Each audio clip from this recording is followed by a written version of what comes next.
Hi, I'm Cosmo of Cosmo Ventures LLC here in Riverview, Florida.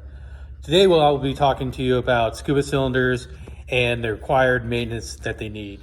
So what we have here are two very popular scuba cylinders used in the scuba diving industry.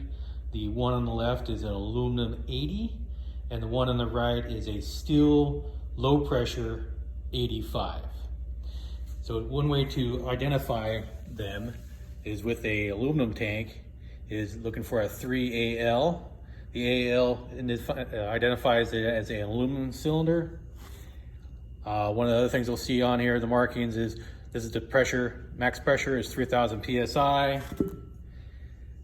Then you also have the serial number in every tank. And this is a Luxfer, as you can see there. The born on date of 2/94. And this is an S80. So it's an aluminum 80 from Luxfer. And you can see on the right here, this is a steel 85. You can tell by the 3AA that indicates that it's a steel tank. 2400 PSI is its max working pressure. This is the serial number. Sometimes they're hard to read here. And this is its born on date of 10/05 and it's plus rated. When you see the plus rating on a steel tank, what that means is you can overpressurize the working pressure to 10%. So you can take a 2400 PSI tank and overpressurize or pressurize it 10% more, which makes it a 2640 PSI, which will give it its designated actual capacity of a low pressure 85.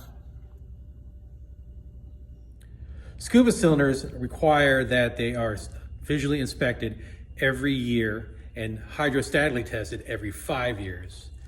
There should be and will need to be a visual sticker on the tank indicating the last time it's been visually inspected and the hydrostatic date or the last time it's been hydrostatically tested should also be stamped on the tank. As you can see here, this is a typical visual inspection sticker.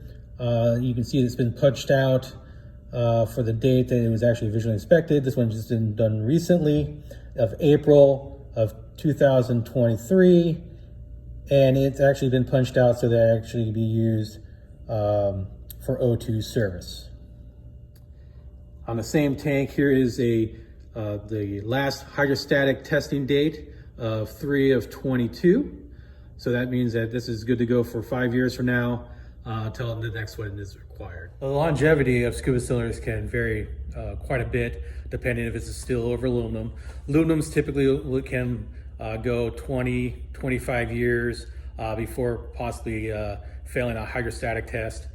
Steel tanks, on the other hand, they tend to last a lot longer as long as you don't get any moisture inside, and if you do get that moisture inside, to remove the rust. We have a cylinder here at the Cosmo Ventures that is from 1953 that still has a good hydro on it and looks like a brand new tank on the inside, and we do use it occasionally here and there. Scuba cylinders are some of the most unmaintained pieces of equipment that we usually see because most people, when they actually go diving, at the end of the day of diving, they may or may not rinse the tanks down, and if they do, they may just splash or spray a little water on them. One of the places that gets the most neglect is the valves. And on the valves here, when you get done your day of diving, you're gonna wanna spray fresh water from a hose behind the valve handle here. Try to get as much water in there around where the actual nut goes on the stem for the valve. Spray as much in there as you can, and also around the burst disc plug. Can't say it more than enough. We see a lot of tanks when they come in here that they are very corroded in those areas, and what that does is leads to chrome being eaten away and the valve becoming bad. Another thing that you need to make sure you do is if you have boots on your tank, like you see here on the right hand side, the still tank, is that you want to make sure you spray water there also, and or remove the boot, at least occasionally remove the boot to rinse the tank to keep the corrosion from growing between the tank and the boot.